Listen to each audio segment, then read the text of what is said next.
welcome back.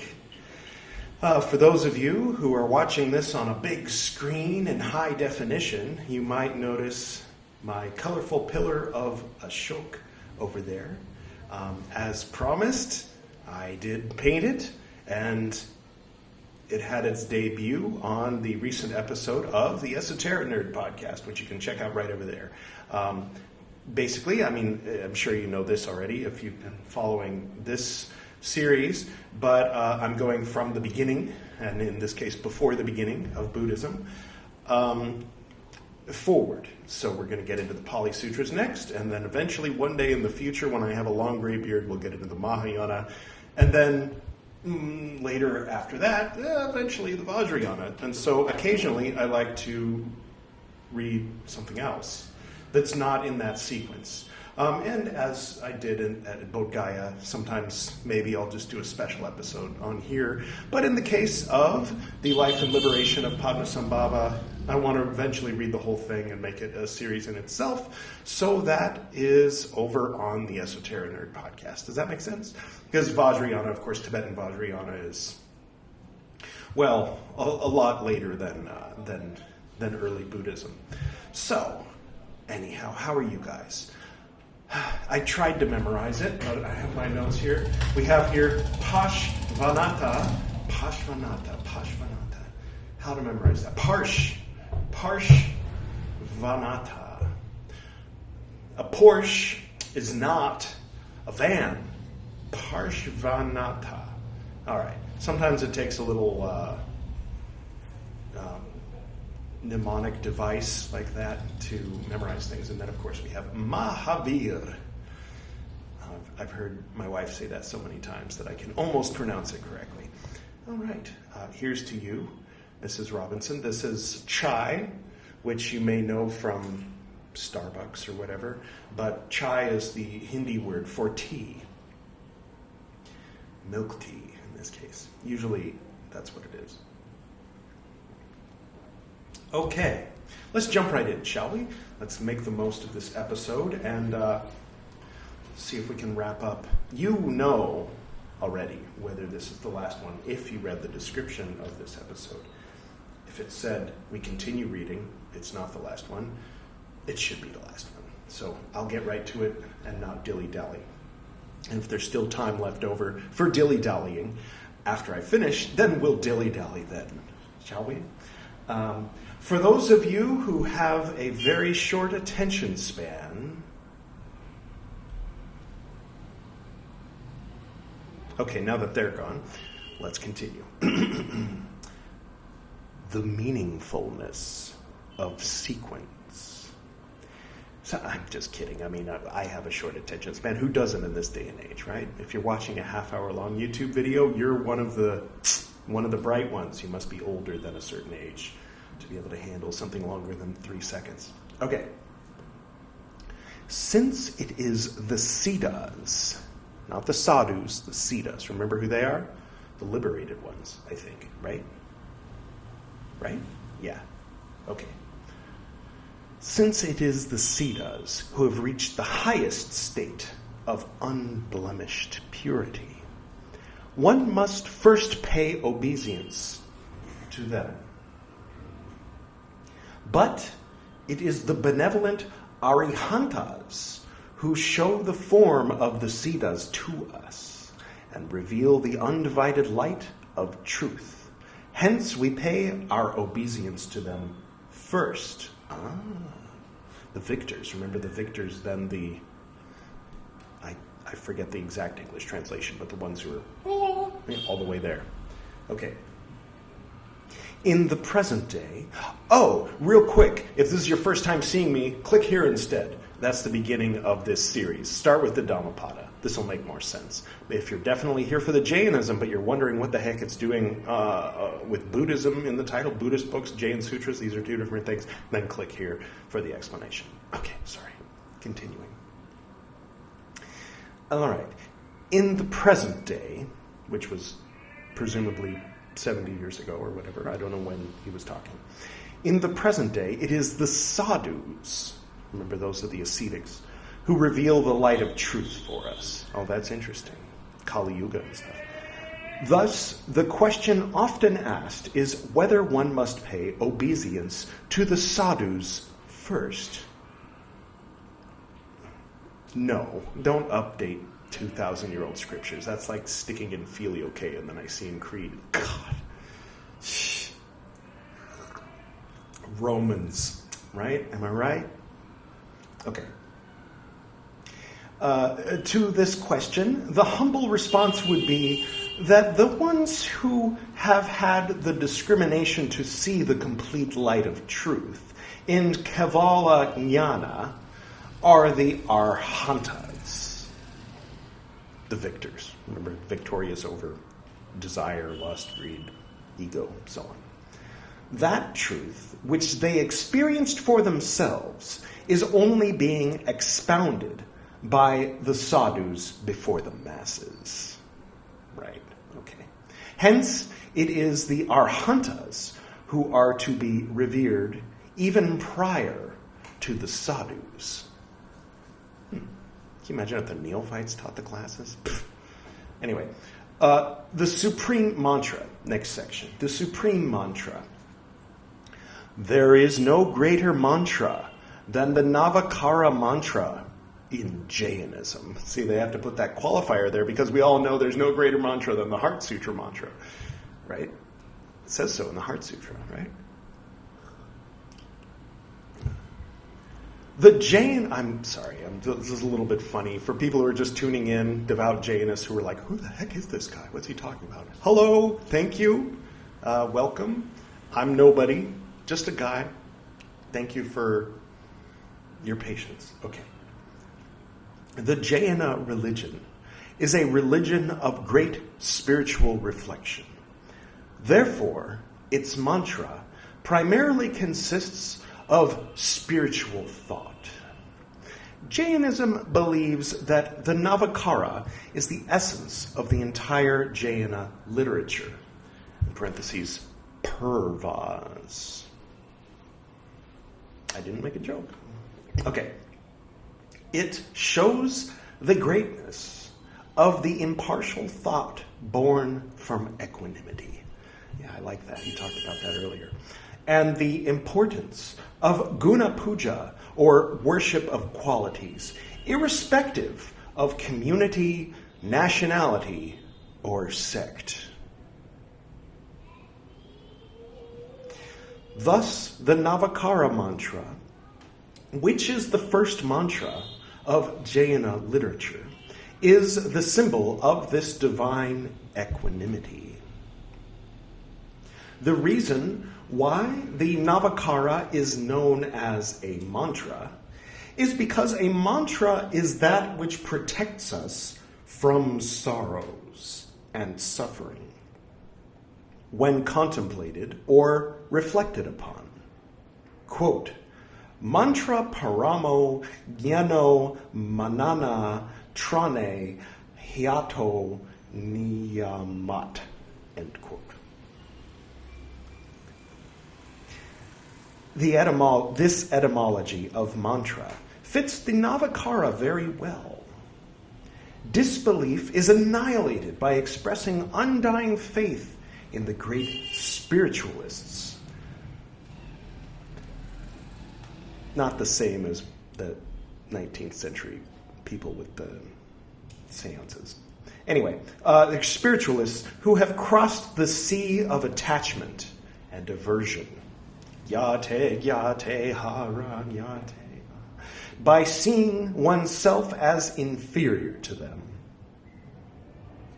By annihilation of disbelief. One's spiritual energy increases. And because of the surge in one's spiritual energy, all sorrows come to an end. In ancient texts, the Namakāra mantra is also referred to as Paramesthi mantra. Those great souls that are steady in their supreme state of equanimity, who have reached the highest state of spiritual evolution, are known as paramesthis. And the mantra that pays obeisance to these souls is considered as paramesthi mantra. Next section, supremely auspicious, or Mahamangala. The Jaina tradition respects the Namakāra mantra as one of the supreme as one of supreme auspiciousness. Ooh, that's a phrase I'm going to be working into my daily vocabulary. Supreme auspiciousness. Cool.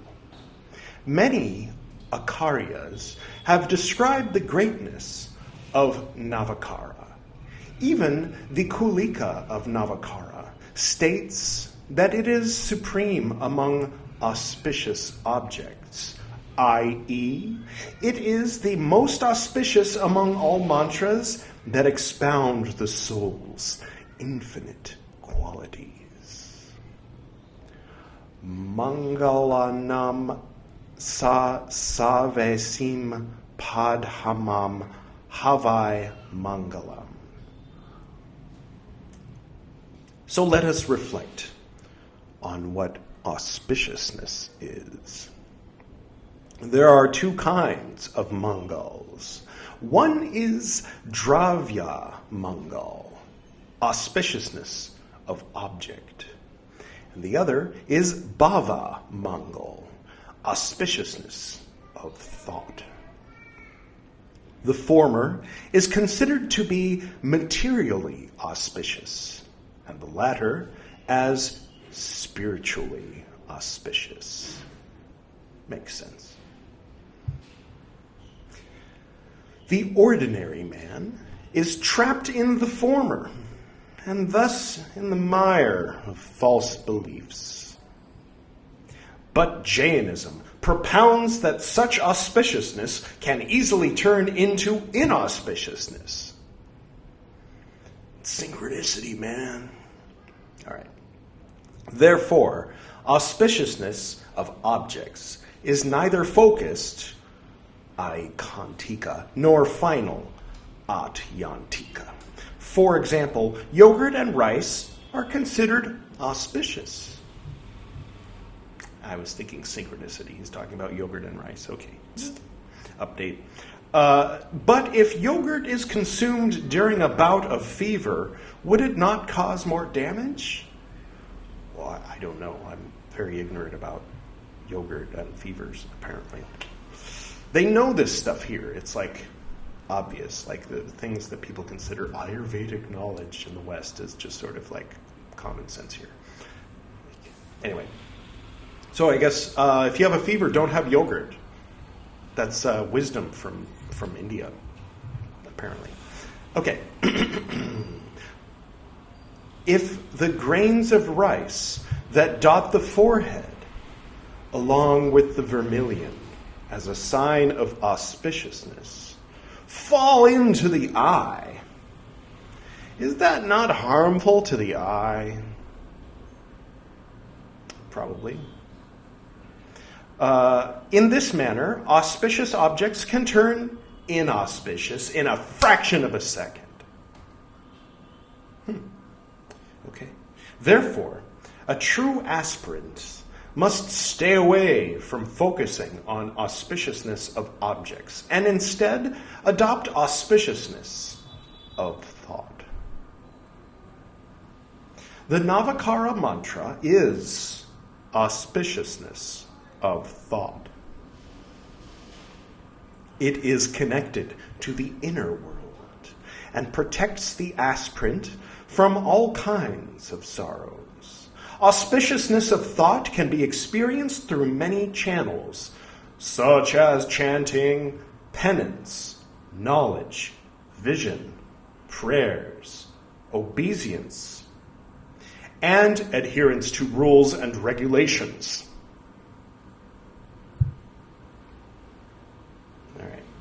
All of these, which arise from auspiciousness of thought, lead to emancipation and are therefore focused and conclusive, or ekantika and atyantika.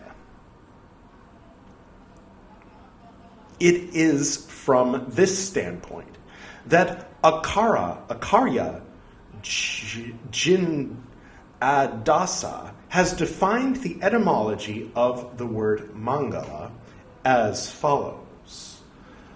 Mangam narakadisu pavadantam solati mangalam lati genha iti vutam bhavati dasa.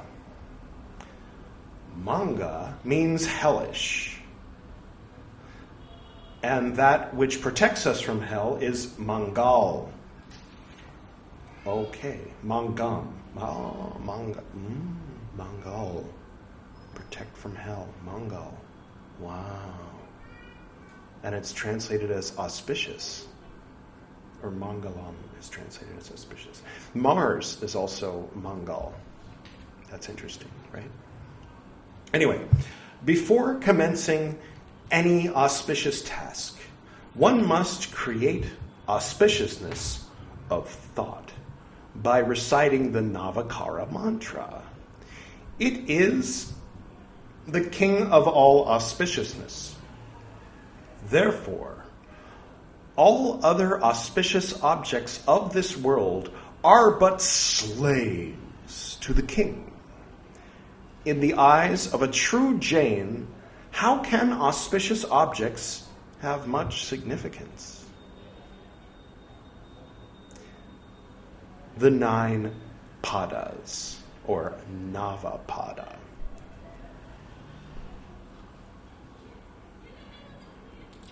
Namakāra mantra is known by other names, such as Namaskara mantra and Paramesti mantra. But since this mantra has 9 lines, it is popularly known as Namakāra. I was wondering about that. Okay. All right. The first 5 are the primary padas that pay obeisance to the 5 paramestis. And the last 4 are those of Kulika, which describes the rewards the soul gets by meditating on the first 5 padas.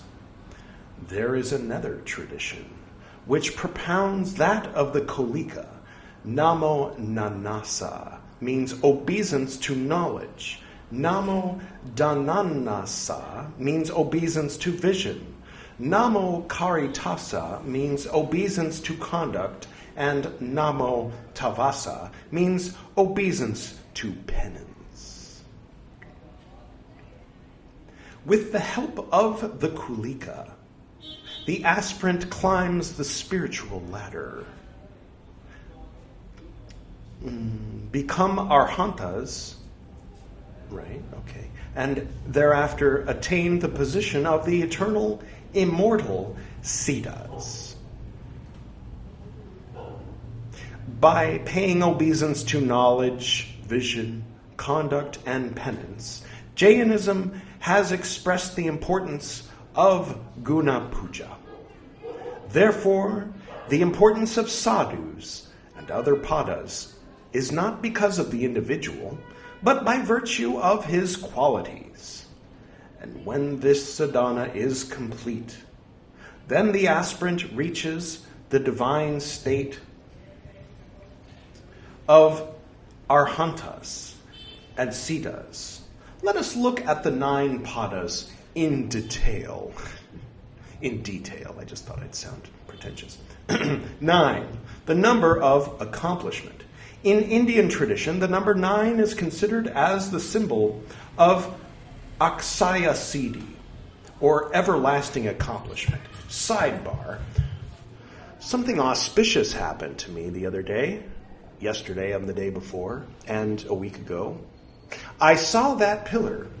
Let's just go ahead and...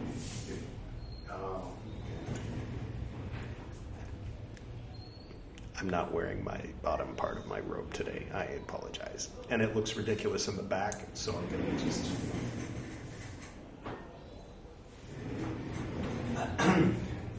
So that's why that was cropped. Anyway, so yeah, here it is. I painted it. And here's a little bit of the Esoteric Nerd episode from yesterday.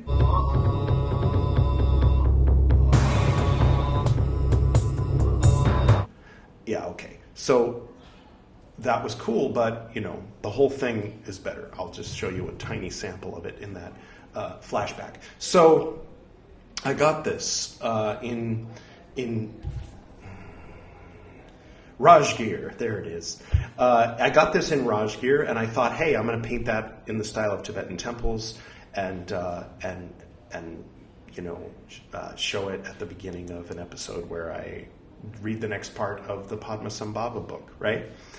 What I didn't know, so then I painted it, and I painted these colors according to the directions of the 5 Dhyani Buddhas, Amitabha, Akshobhya, and so on, right?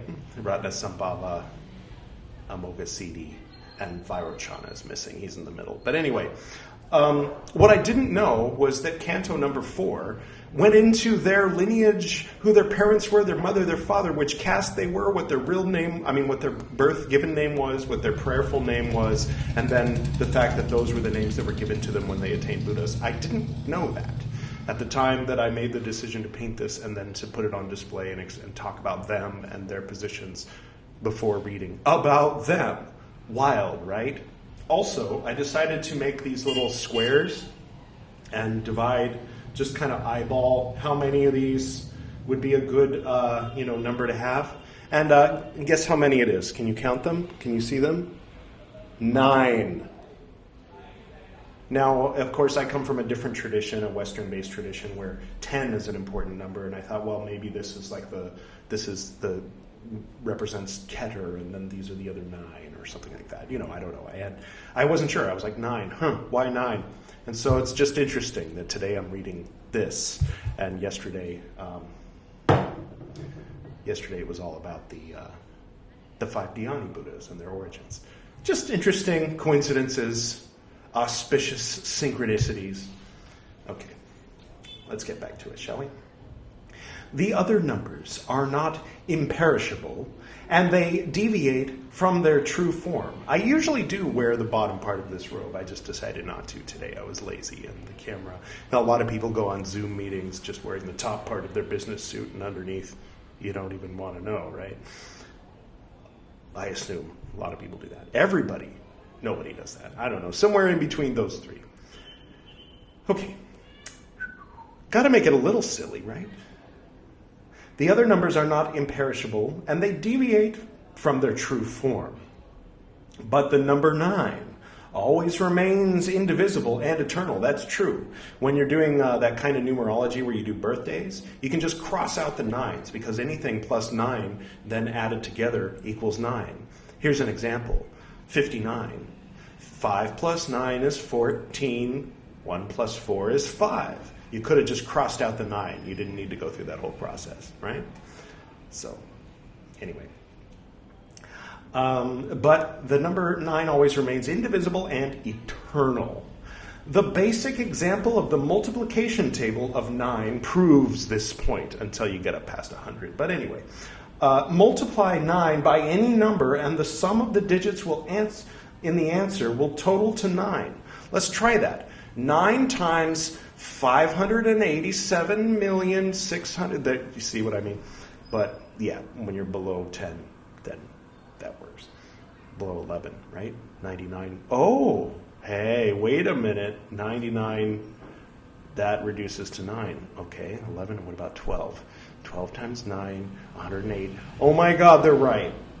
How far up does that go? Does that go up really high and I just didn't realize it? Well, all right then. I stand possibly corrected. Okay. The basic example, multiply 9 by any number, and the sum of the total digits will total 9. 9 plus 9. 18. 1 plus 8 is 9. 36. 3 plus 6 is 9. 45. 4 plus 5 is 9. You following? Okay. Oh, it goes on. 54, 5 plus 4 is 9. 63, 6 plus 3 is 9. 72, 7 plus 2 is 9. 81, 8 plus 1 is 9. 90, 9 plus 0 is 9. This simple mathematical process gives a perfect analogy of the immortal nature of 9. You've seen Lord of the Rings, right? Okay. Interested scholars may read the author's Mahamantra Namakāra. There was another 9. The 9. I mean, there's the ones from Lord of the Rings, but there was another group of 9. Oh, I wish I could remember what it was. It kind of made me go, hey, 9? Mm-hmm. All right. Oh, the show I'm watching right now, Krakow Monsters. It's pretty cool. Okay, it's on Netflix. It's worth seeing. Not, if you have small kids, maybe after they go to bed. All right.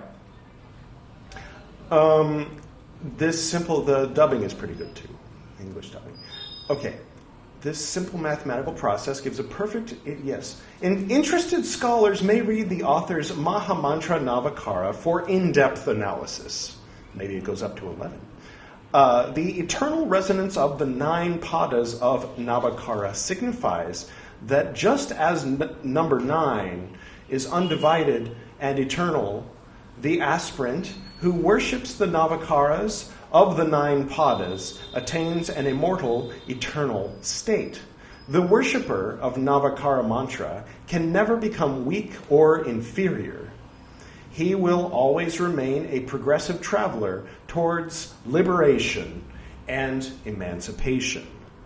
Now, because the Beatles have a tight grip on their copyright, I'm just going to point here. Okay, but for later. All right. Rather than playing the audio and getting this blocked. 9, a symbol of spiritual progress. The multiplication table of 9 leads to numbers such as 9, 18, 27, 36, 45, 54, etc., up to 90. Among these, the first number is the undivided 9, which cannot be broken. What? It is a symbol of Siddha. Does this count as auspiciousness of thought? Or among the next numbers, each one has 2 digits. The first digit is a symbol of purity, and the second one of impurity. All the ignorant beings in this world are in the state of 18. And in them, I didn't know they were like Kabbalists, in them, 1 represents a small fraction of purity and 8 represents the extent of impurity. From here, the life of spiritual practices begins. With a little sadhana of right knowledge and vision, the soul gains the number 27.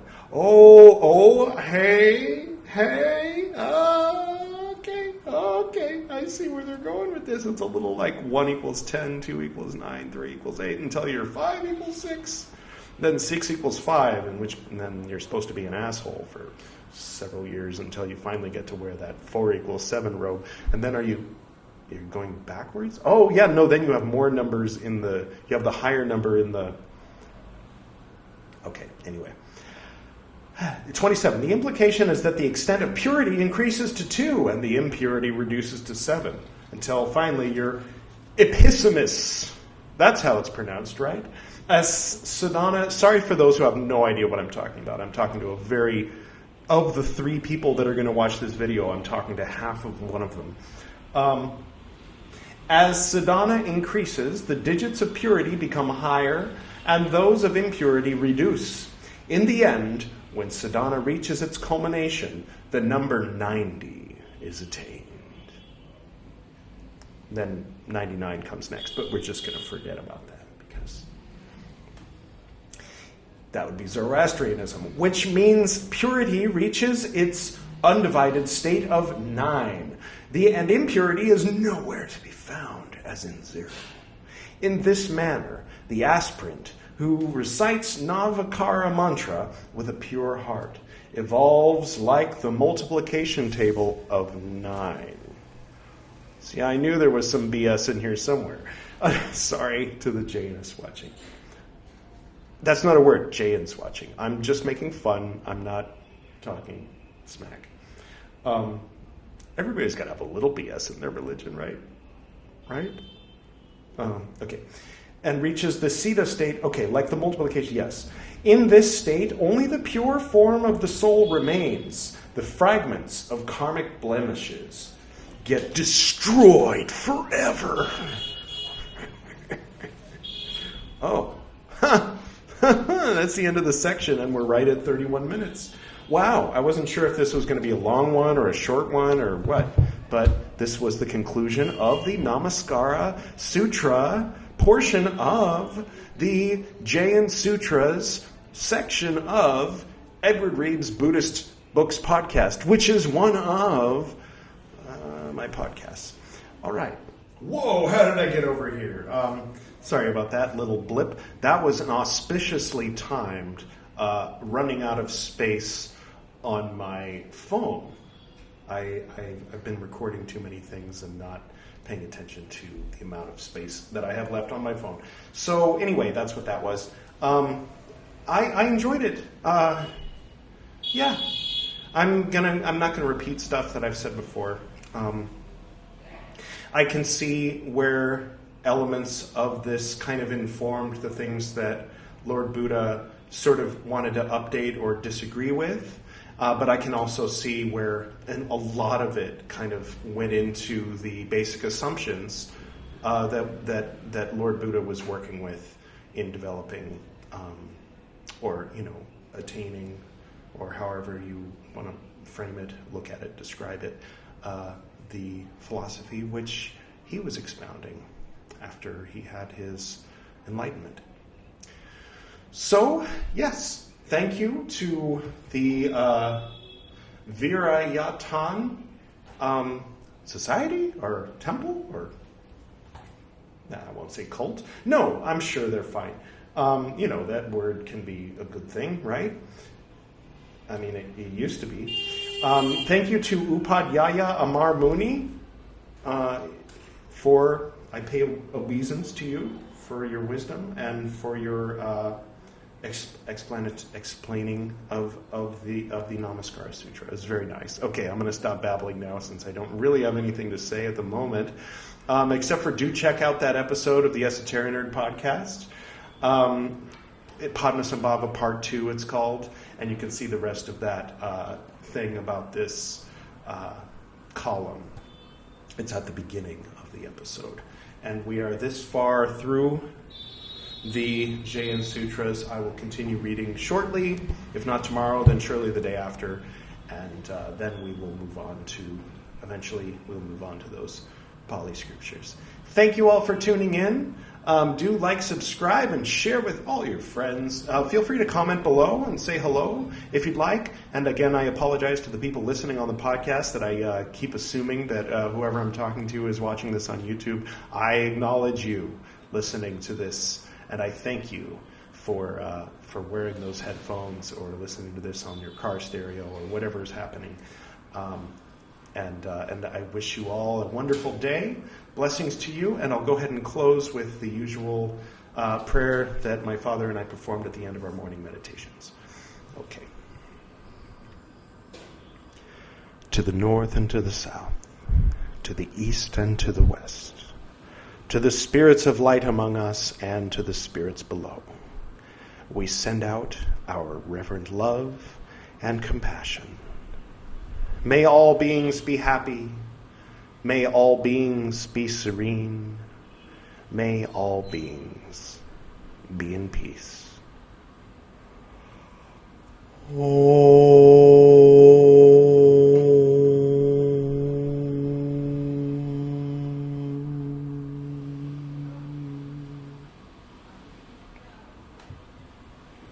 Until next time.